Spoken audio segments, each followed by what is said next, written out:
If you hold dual citizenship or even think you might, there's something more important than any scary headline or viral TikTok. Understanding what the rules actually are right now. There's a lot of content online claiming that the US is about to crack down on dual citizens with secret registries, mass fines, or sudden loss of citizenship. Some of it is exaggerated, some of it is just wrong. But here's the part that is real and has always been real.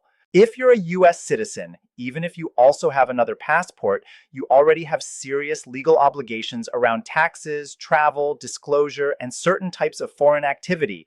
And as government systems get better at sharing data across borders, it's getting harder to fly under the radar without realizing it.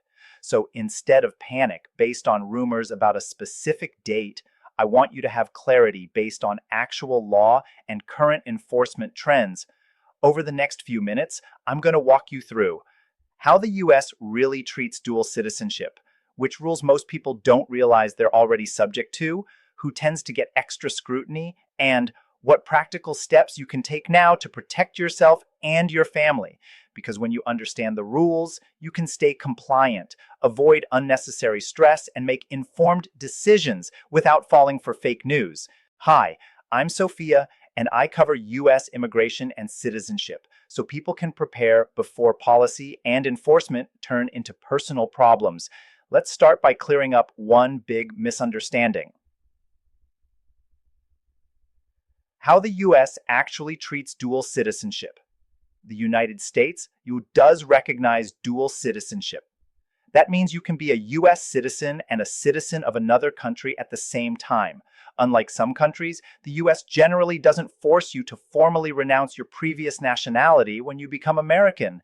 But permissive has never meant anything goes. From the US government's point of view, when you are on US soil, you are treated as an American first, regardless of any other passport. As a US citizen, you are required to enter and exit the US using a US passport, obey US laws, and report and pay US taxes on your worldwide income. Even if you live abroad and earn all your money in another country. For a long time, the system around dual citizenship was effectively semi-silent. If you weren't applying for a security clearance, weren't in a sensitive government job, and weren't being audited for taxes, your second citizenship often stayed in the background.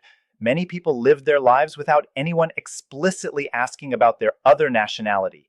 But that never meant the other citizenship didn't exist in the eyes of the US. It just meant it often wasn't front and center.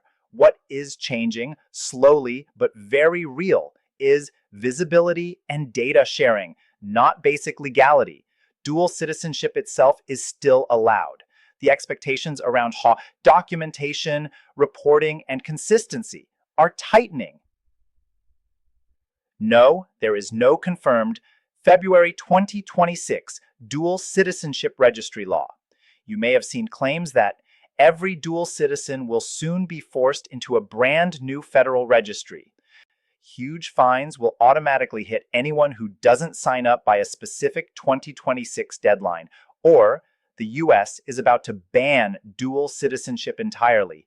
At the time this is being recorded, there is no officially announced US law that on a specific date forces all dual citizens into a brand new public registry under threat of automatic fines, and no plan announced to abolish dual citizenship as a general status. What does exist is many separate government systems that already hold information about your citizenship and travel, State Department, DHS, IRS, Social Security, etc., and real enforcement tools that can cause problems if your records, tax filings, and disclosures don't line up. So rather than focusing on a rumored 2026 flip of a switch, focus on the rules that are already in place and increasingly enforced. Where the US already sees your dual citizenship. Even without a single dual citizenship registry, the government can learn about your other nationality from passport applications, US or foreign when disclosed, consular reports of birth abroad, For children born overseas, immigration filings. For family members you sponsor, security clearance forms and background checks, tax forms, and international bank reporting. Through laws like FATCA, border records, including where you're flying from and how often individually, none of these feels like a registry. But together, they create a much clearer picture than most people realize.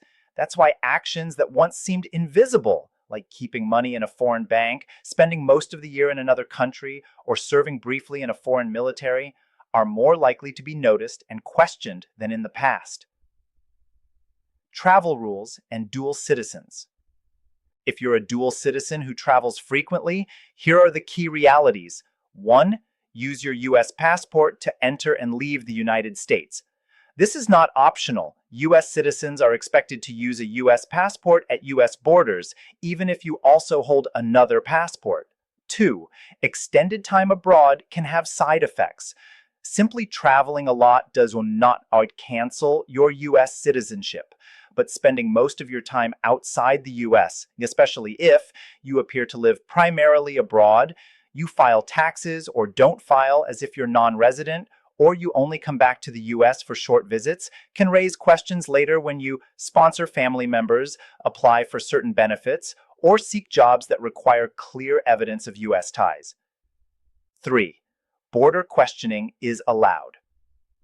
U.S. Customs and Border Protection officers can ask about where you live, where you work, where your close family is, and how often and why you travel. The goal isn't to punish dual citizens for traveling, but to confirm that your story matches the data they see. How to protect yourself as a frequent traveling dual citizen. Maintain clear documentation of your U.S. residence, leases, bills, IDs, employment or business while in the U.S., tax filings, and other everyday ties, bank accounts, schooling for kids, etc. Be honest and consistent when answering questions. Inconsistencies, not dual citizenship itself, are what usually create problems. Taxes, the biggest trap for dual citizens. The most misunderstood rule is this. If you are a U.S. citizen, you owe U.S. tax reporting on your worldwide income, even if you live abroad, even if you never bring that money into the U.S., and even if your other country has already taxed it. You may not owe extra tax after using treaties and credits, but you almost always owe reporting. 2 key areas. 1. Annual U.S. tax returns. Required even if your income is entirely foreign.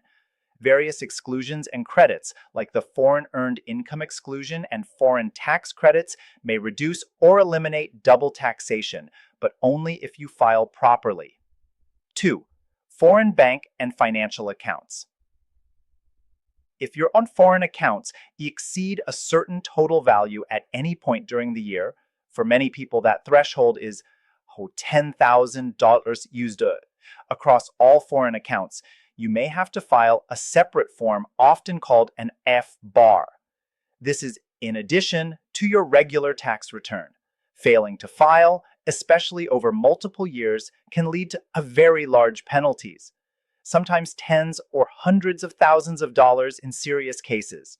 In recent years, the U.S. has signed extensive information sharing agreements with banks and governments around the world and increased its ability to detect unreported foreign accounts and income.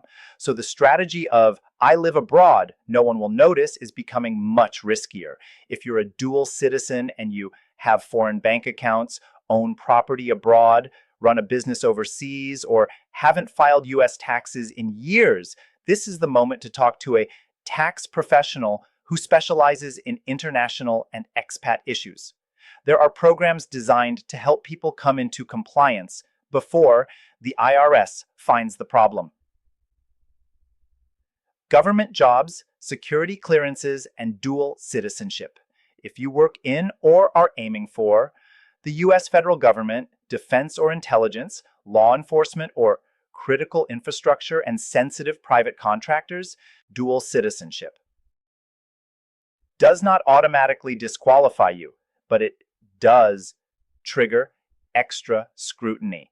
You may be asked to disclose all citizenships and passports you hold, foreign family ties, parents, siblings, spouses, children, foreign financial interests, bank accounts, property, businesses, and any for contact with foreign officials.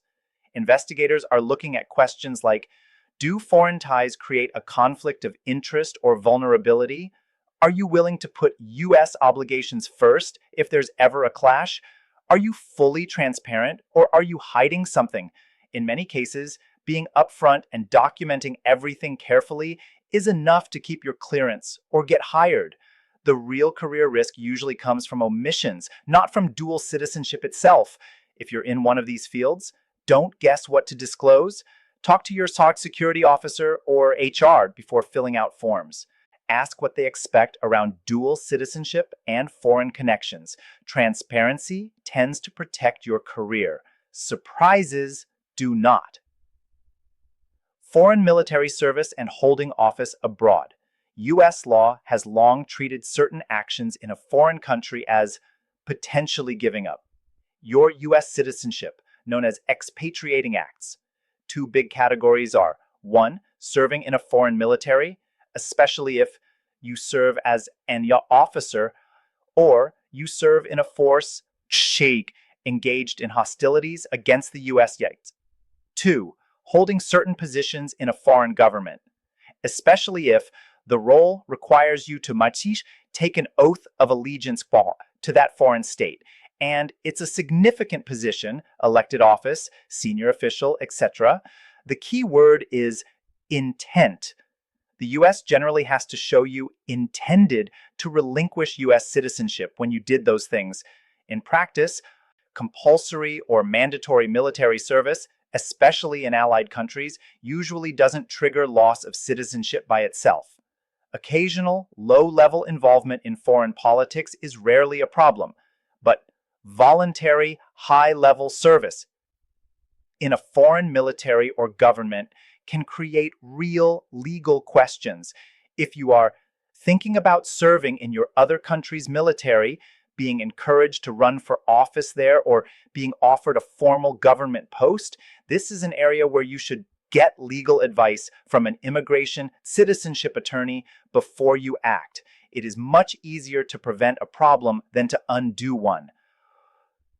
Naturalization, dual citizenship, and expectations. If you're a green card holder thinking about applying for U.S. citizenship, here's how dual citizenship usually works. When you naturalize, you take an oath of allegiance that includes language about renouncing foreign allegiances. In practice, the U.S. does not usually requires you to formally give up your prior citizenship, and generally accepts that many people will remain dual citizens. However, whether you keep your original citizenship depends on the laws of that other country, not the U.S. Some countries automatically cancel your citizenship when you naturalize elsewhere.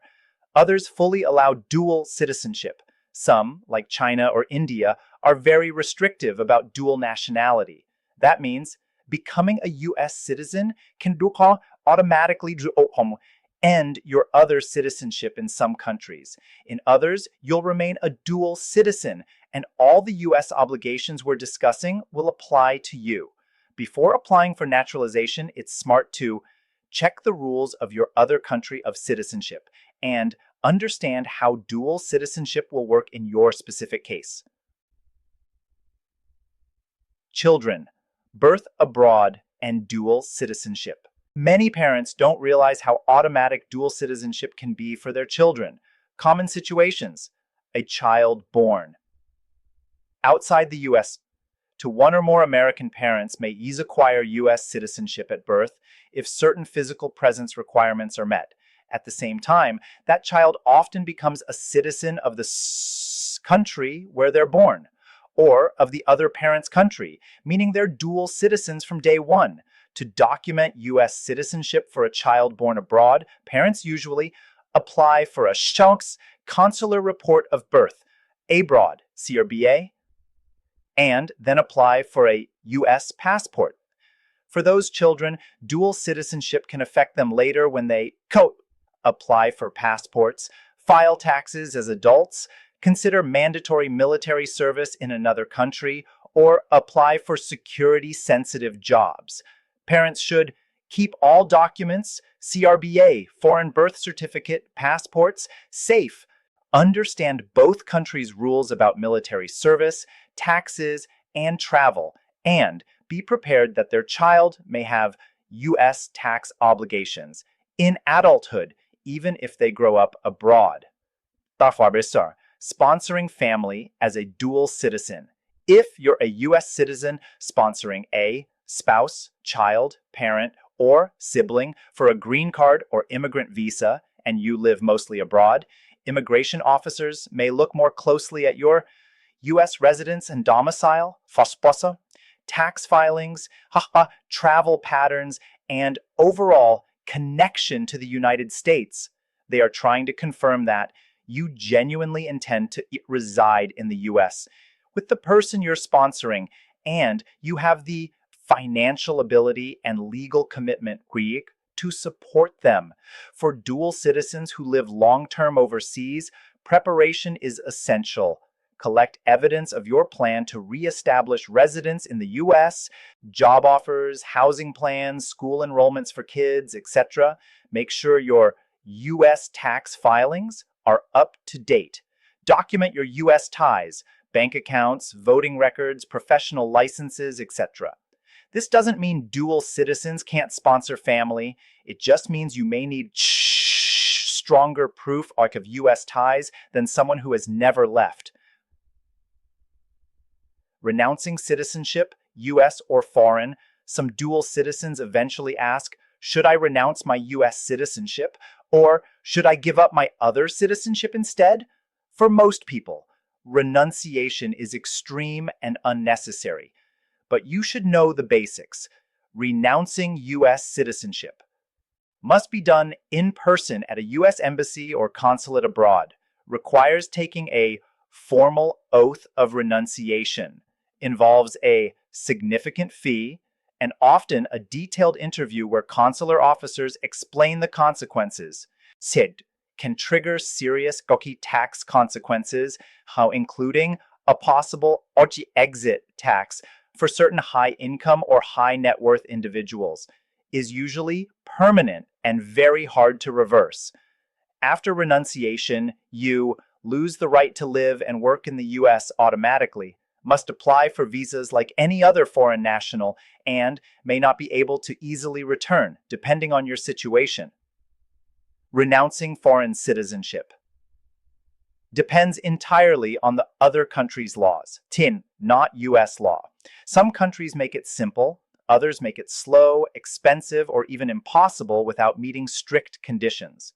Occasionally, people in sensitive U.S. government roles are encouraged or required to give up their other citizenship, if allowed. Anyone considering renunciation of U.S. citizenship or a foreign one should get individual legal and tax advice. This is not a decision to make out of frustration or based on rumors alone. Practical steps for dual citizens. Right now, instead of worrying about unconfirmed future crackdowns, focus on what you can control today. 1. Know your statuses. List every citizenship and long-term status you hold, passports, green cards, permanent residence abroad. 2. Get your paperwork organized. U.S. and foreign passports, birth certificates, naturalization certificates, CRBAs, marriage, divorce, and adoption documents where relevant. 3. Fix your tax situation. If you haven't filed U.S. taxes while abroad, or you're unsure about foreign account reporting, speak to a such qualified international tax professional. Don't wait for a letter from the IRS. Voluntary correction is almost always safer. 4. If you work in sensitive fields, talk to your security HR office. Ask what exactly you must disclose about dual citizenship and foreign ties. Be proactive rather than waiting to be confronted with an omission. 5. Travel with documentation in mind. Always use your U.S. passport at U.S. borders. Keep simple evidence of your U.S. ties if you spend long periods abroad. 6. Stay informed from official sources. Rely on USCIS, the State Department, IRS, and reputable immigration attorneys. Be skeptical of videos or posts that cite no sources, give precise, do this by this exact date or lose citizenship warnings, but don't link to actual laws or government announcements. The bottom line: the US is not banning dual citizenship. The US cannot force you to give up another citizenship, only that other country can decide that.